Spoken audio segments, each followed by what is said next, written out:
এক সিম থেকে অন্য সিমে ব্যালেন্স ট্রান্সফার করুন মাত্র 1 মিনিটেই। সেটা হতে পারে গ্রামীণ ফোন, বাংলালিংক, রবি অথবা এয়ারটেল। অনেক সময় দেখা যায় অতিরিক্ত টাকা সিমে রিচার্জ করা হয়ে গেলে সেই টাকা একার পক্ষে খরচ করা সম্ভব হয় না। ওই টাকা চাইলেই আপনি আপনার সিম থেকে অন্য সিমে ট্রান্সফার করে ব্যবহার করতে পারেন। কিভাবে ব্যবহার করবেন চলুন আপনাদেরকে আমি স্ক্রিনে দেখিয়ে দিতেছি। তার আগে অবশ্যই পেজটাকে ফলো করে রাখবেন এবং ভিডিওটি শেয়ার করে আপনার ফেসবুক টাইমলাইনে রেখে দেন।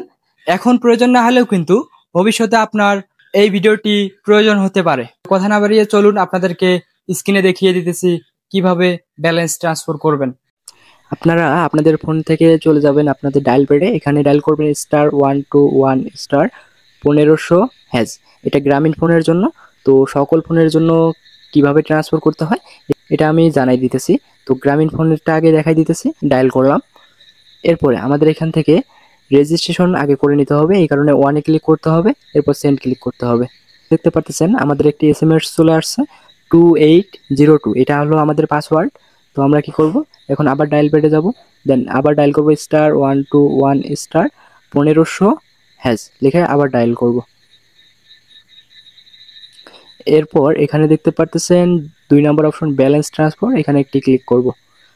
এরপর আমরা যে নাম্বারে ব্যালেন্সটা ট্রান্সফার করব সেই নাম্বারটা এখানে বসাই দেব। এরপরে এখানে দেখতে পাচ্ছেন 10 টাকা থেকে 100 টাকা।